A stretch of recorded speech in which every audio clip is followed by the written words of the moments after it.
Hello, my name is Robin Swanek, and I'm with the AARP Nebraska State Office. Today, and for the month of August, we're going to be finding out about Nebraska's very own Stuhr Museum of the Prairie Pioneer that is located in Grand Island, Nebraska. We're doing a four-part series on the Stuhr Museum, and this can be viewed from our AARP Nebraska Facebook page live every Wednesday at 11 a.m. Central Time during the month of August. After each event, you're going to be able to find the recorded segments that we have done. So today is part 2 of our four-part series, and we're going to be talking to Mike Bach-Oven, Director of the Marketing for the Stuhr Museum, who's going to be showing you never-before-seen video of the railroad town that is located on the campus of the Stuhr Museum. So now let's meet Mike Bach-Oven, Marketing Director for the Stuhr Museum. Welcome, Mike, and thank you for joining us today. We'd like to hear from you about all the treasures that you have there to offer at the Stuhr Museum and share a little bit about yourself and what you're going to be showing us today. Absolutely. Well, we have a treat for you today. My name is Mike. I've worked at Stuhr Museum for over 10 years. I was telling you yesterday that when you find a place that allows you to do something that puts good into the world, you tend to like to stay there. And I'm the director of marketing. And so my job is to tell people about Stuhr Museum in any way that we can. And today we are going to take you into one of the most popular parts of Stuhr Museum, which is Railroad Town. Railroad Town is our 1890s living history community. So we interpret the 1890s, and what you're going to see in this video is a tour from Kay Sanova, who is our Director of Interpretive Resources, and she will be telling you all about this town that when you go to, you step into our town, and it's as if you are stepping into 1890. Great. Well, let's get started. For the viewers, there's going to be just a little bit of lag time where the screen will go black and then the video will come up. But after the video, please stay tuned because we're going to take time with Mike to do some questions and answers about what we just saw. So let's get started.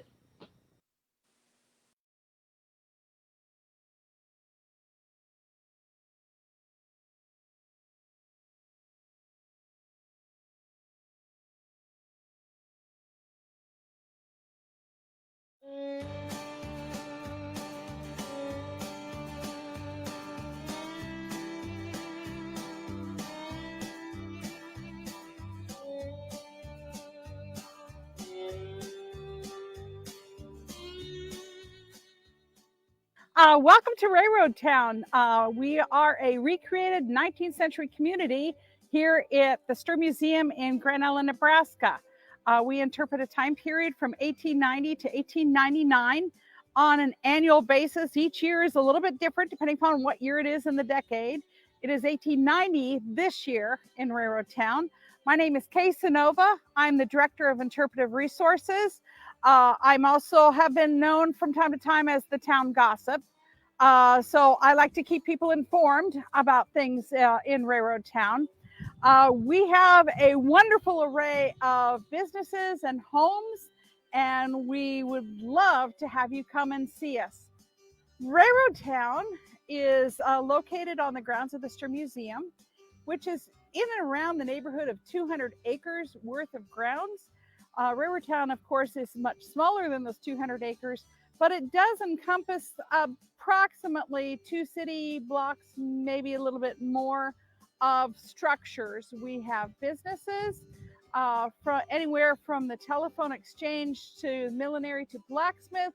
We also have homes that you can visit and see what life is like in the 1890s.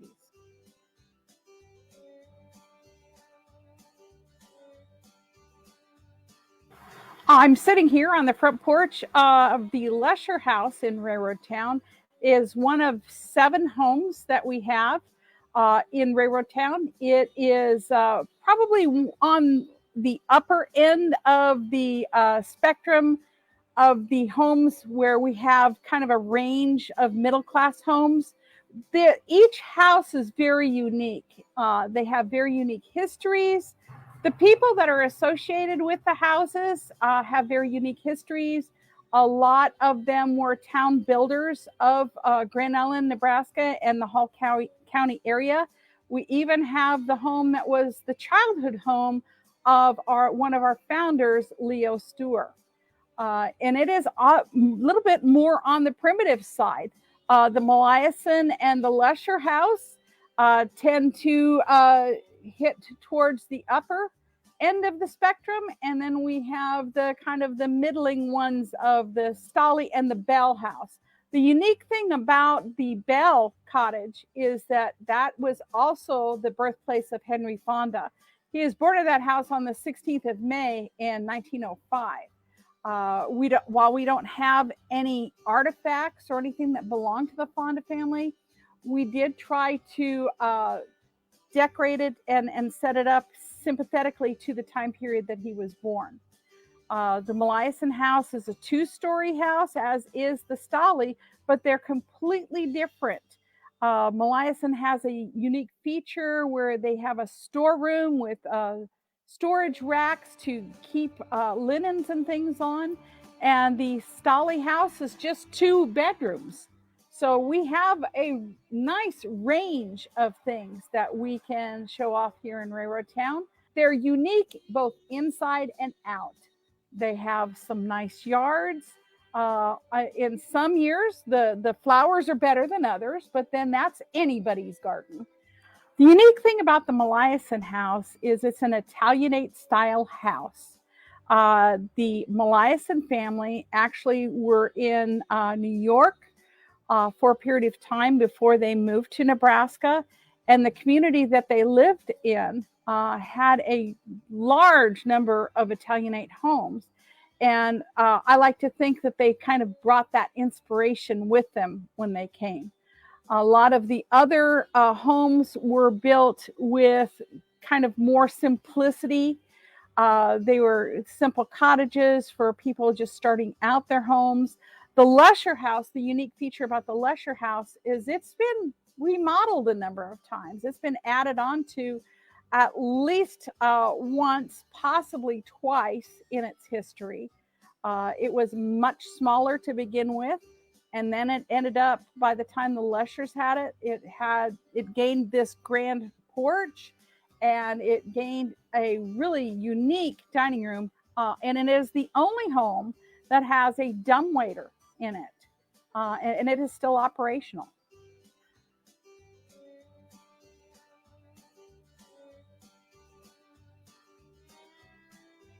Right now, I'm in front of the Amanda Glade Millinery and Dressmaking Shop in Railroad Town. It is a very unique feature. Not a lot of places have a millinery shop. Our milliners have been cranking out hats for over 10 years. So we have 4 milliners now. One's a milliner in training. She's an apprentice. And they look at the hats from the 1890 time period, and they recreate them to look like the hats of that period. So they have very unique designs. They're gussied up with flowers and ribbons and all types of things like that. And we have even made hats to order. We have hats that have gone to the Kentucky Derby. We have hats that have gone, I believe, to Europe. So it is a very popular shop. We also, other trades that we have in Railroad Town is a working wood planing mill, where we have different items that can be created wood-wise, some toys and things. But the planing mill would be a place where if you needed some trim for your house, some of the ornate features that you see on outside of some of our homes, that's where you'd go to get those types of things. We also have a working tinsmith and blacksmith in Railroad Town. Our tinsmith recreates a lot of 19th century tinware items, and our blacksmith has been known to do anything from making a puzzle to putting a tire on a wheel. So it's very unique to have that. On the other end of Railroad Town, on the south part of Railroad Town, we also have an operational telephone exchange with a switchboard, and you can make calls between a couple of the buildings here in Railroad Town as well.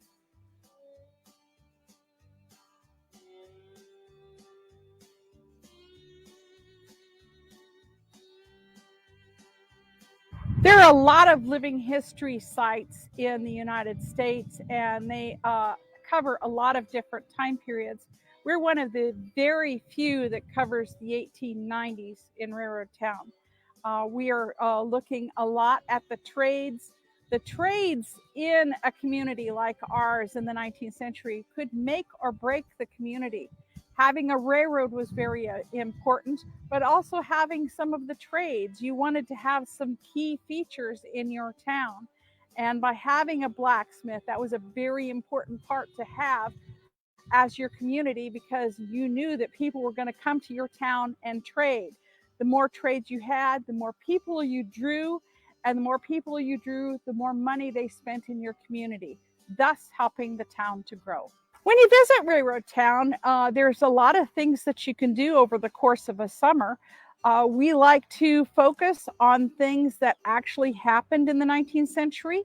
So our mission-related events include a Memorial Day observance, a 4th of July celebration, and an agricultural fair.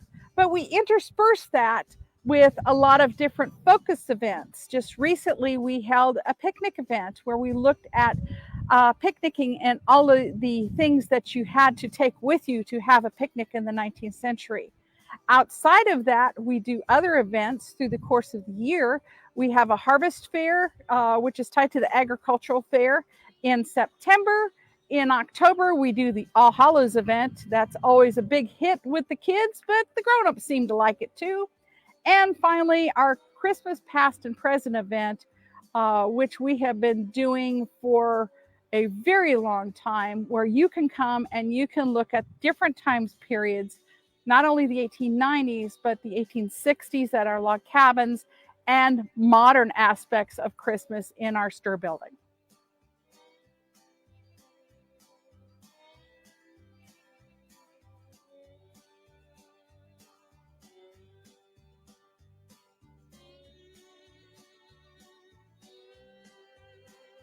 We work towards being a community that accurately represents the 19th century, depending upon the different things that occurred, not only the events of the 1890s. We look at the events of the 1890s. We also look at the material culture of the 1890s. Some of that is played out in our homes and our businesses. We try to represent that in our General Mercantile Emporium, where we offer goods and just the products that are representative of that time period. We cannot fully stock the items that would have been available in the 19th century in a mercantile, but we can touch on some of those things, from the goods, some jewelry, some bonnets, candy, very popular then and now. We just all kinds of different things that are unique. We try to find things that are uniquely 19th century that we can offer for purchase in our mercantile. We also have items that are not necessarily for purchase, but they're an example of something that you might have seen in a mercantile in the 19th century, such as a roll of toilet paper, which represents something that would have been available in the 19th century. And also chamber pots. We have a few of those in here as well. But by and large, the favorite thing that we have in our mercantile is the candy. And most of the time we find that everybody has a hard time deciding which is their favorite. And they end up purchasing a nice selection. I know that there are some people who prefer the sour cherries and others who prefer lemon drops. And periodically we even get a couple people to try the horehound candy, but not very many. But perhaps you should come and give it a sample.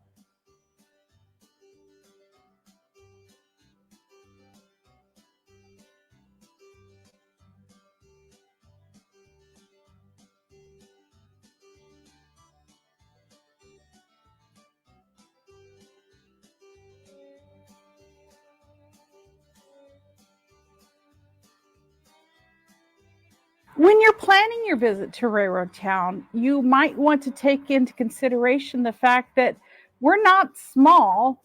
We're not huge, but we're not small. And you might want to look at the weather. It can get rather warm in Railroad Town in the afternoons. We see a lot more people in the mornings when we open. It's much cooler. There's more shade in certain parts of Railroad Town at that time. We have a very conveniently located parking lot just on the south end of Railroad Town where a bus or a vehicle can be parked, and then you can saunter on into town, stroll down the boardwalk on Front Street, and go down the paths to the different homes and businesses that we have here. But plan accordingly and make sure that you have a lot of time, because I'm willing to bet that if you plan for an hour, you're going to spend a lot more. We do offer a food service on the grounds as well, so you can get something at the Silver Dollar to eat. And by the way, we do have ice cream and soda.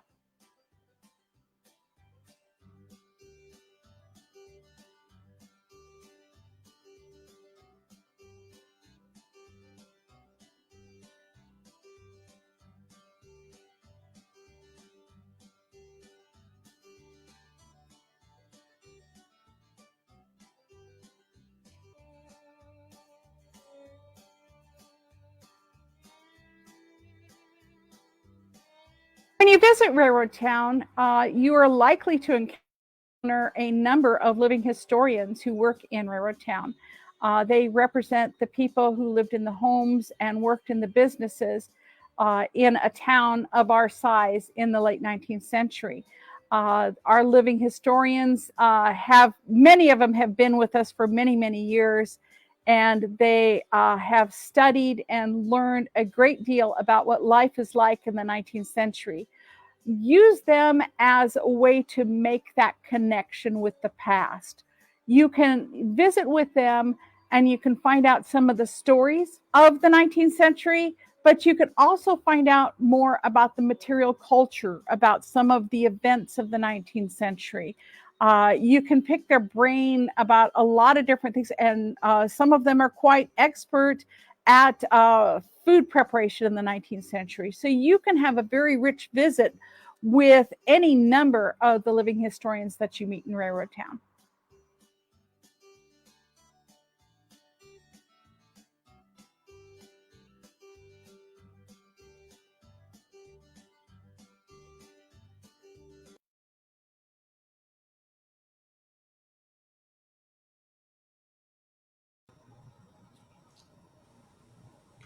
Mike, that was great. I felt like I truly got to see a good view of what the railroad town looks like at the Stuhr Museum. So my first question is this. It indicates that a different year is portrayed every year at Railroad Town. Could you tell me a little bit more about that? Absolutely, because it can be a hard concept to put into a few words, but the basic gist is that every year is slightly different and we go parallel to whatever year it is. So this year it's 2020 and the year in Railroad Town is 1890. Next year it'll be 2021 and the year in Railroad Town will be 1891. And we'll go all the way up to the decade and then reset back to 1890. The thing that allows us to do is to play on the subtle variations of the year. So maybe some year it's an election year. Maybe some year it's an economic boom or an economic bust. Maybe another year there's talk of war or things like that. So it allows us to get pretty specific about the history and also just make every time you come to Railroad Town a little bit different because the community is different. The town is different. It's a different year and a slightly different time. Oh, I absolutely love that idea. So let me ask you this. It's 1890 at Railroad Town. Mm-hmm. What do you have planned this year for people to see when they come and visit? Absolutely. So our season runs May 1st through Labor Day weekend. So the interpreters are there through, I believe that's September 6th this year, September 6th or 7th, somewhere in there. So that's the amount of time you have before the season comes to an end. However, after that, we allow people to walk through Railroad Town to look into some of the buildings, what we call exterior viewing. And we're working to get some different options for people who want to come and see the museum and specifically Railroad Town during that time. And so if you head over to stuhrmuseum.org, you can learn more about what we're trying to do. But when you come to Railroad Town, it really is the type of thing where you can try to see everything, or you can go into one of the homes and just kind of be there and spend some time there and meet with an interpreter and just get a very good sense of the building. So you can spend 45 minutes in Railroad Town. You could spend opening to close in Railroad Town and probably not see everything that's there. We also do special events over the course of the year. So coming up in September, on Labor Day weekend, we're doing a thing celebrating women's suffrage, that women got the right to vote. We're celebrating that. We're also going to have a harvest fair in September. I think we saw some video of that, of our All Hallows event. That's going to look a little different this year because of COVID and everything else, but that will be going on. And we also do just a lovely, lovely Christmas event.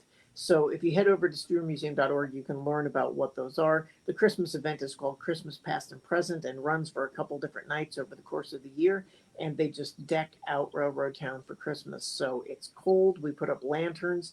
So it's dark, but you can see your way.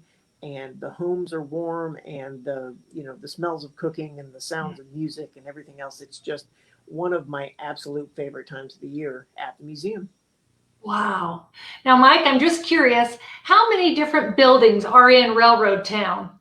That is a good question. At Stuhr Museum, from all the way from the Grand Stuhr building that you saw last week to, an outhouse in Railroad Town, we have 108 structures. And Railroad Town makes up probably 2/3 of that. So somewhere in the 70 to 75 range. And they range all the way from very elaborate historic homes to smaller homes to businesses to, we have a veterinary clinic, we have a shoe shop, we have a hotel on ground. So it really does run the gamut of a very, very wide array of buildings that you can see when you come to Railroad Town. So it's big. Kay said about 2 to 3 city blocks. That's about right, but that's deceiving. When you hear it, it really is something that you can spend a lot of time walking around and exploring and being part of.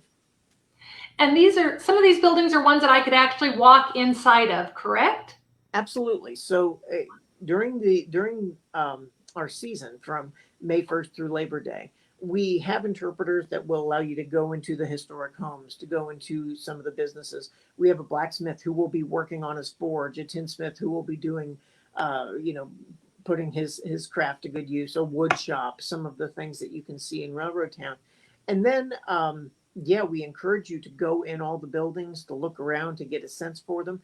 One of the great things about Railroad Town is that our substantial collection, because we have quite the collection of artifacts, a lot of them are in Railroad Town and in use. So if you see a lamp, chances are that was donated to Stuhr Museum and is period appropriate. If you see, a piano or, tools being used in a trade shop, all of that is either recreated to be in 1890s, as they would use it in the 1890s, or it is something actually from the 1890s and something called a use artifact that we take and that we put into use. And then, of course, as a museum, we have a very, very impressive collection of artifacts and pieces from roughly, I'm going to say, the 1860s until about 1910, 1915. Wow. What would you say is the newest feature that you have out there at Railroad Town?